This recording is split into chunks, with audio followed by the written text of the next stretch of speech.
Okay, welcome back to our lecture on classical Greece from current slide.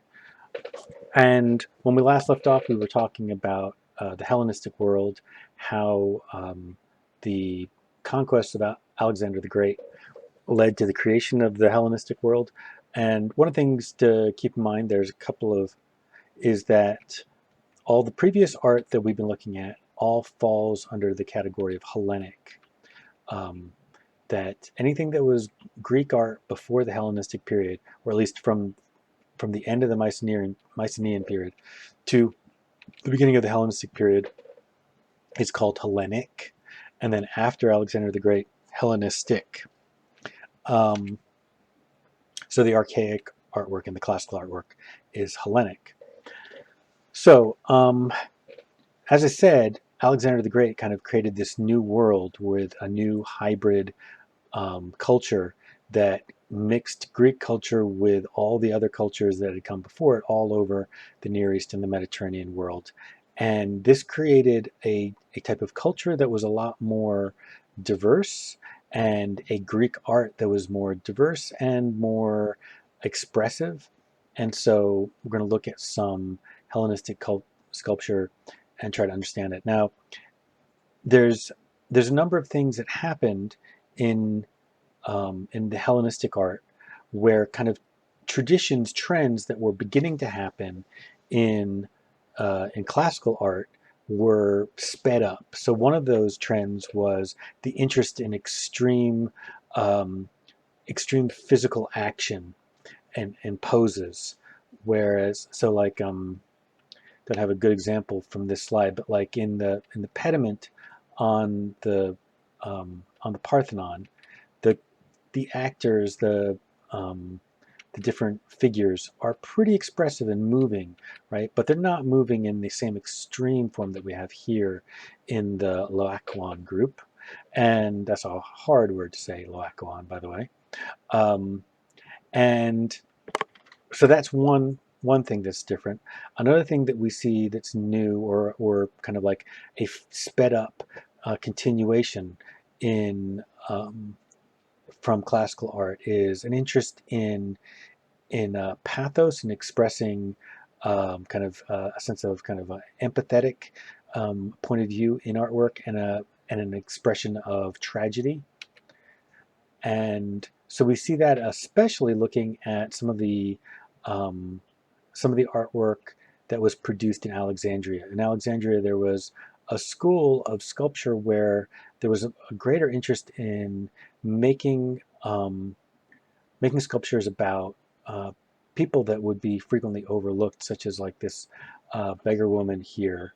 And so poor people, older people, um, and kind of like more pathos-based subject matters was a major part of the aesthetic of the Alexandria sculpture. So remember, one of the most important things about Hellenistic sculpture um, is the is the diversity.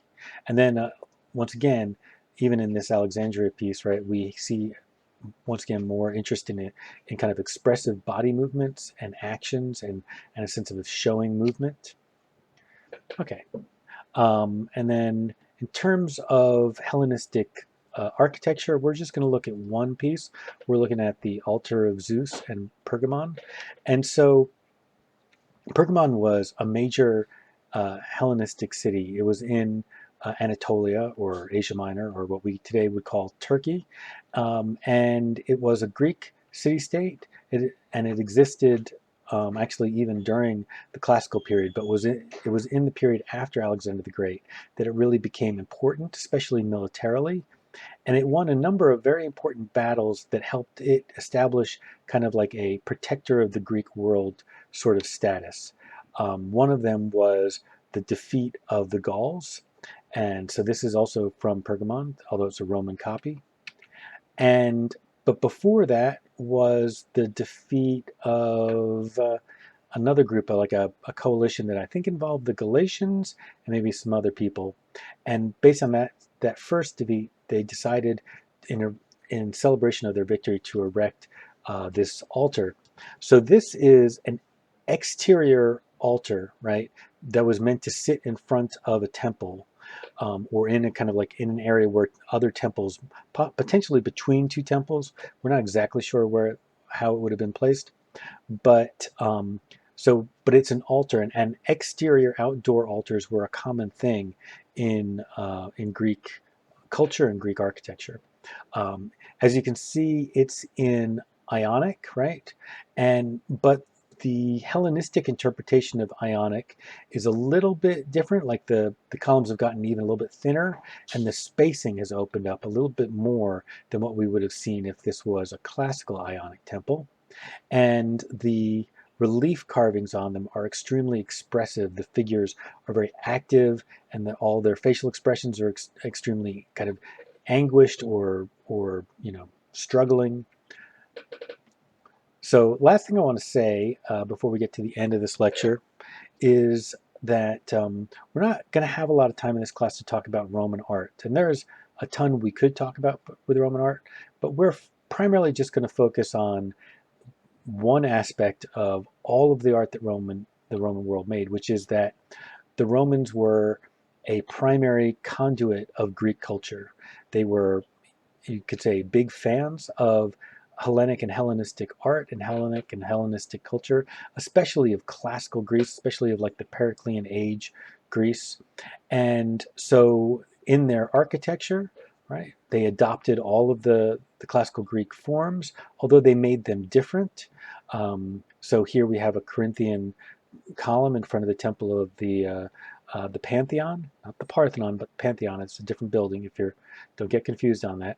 Um, but then there are other aspects that where there would have been friezes or would have been sculptures where the Romans didn't put them on.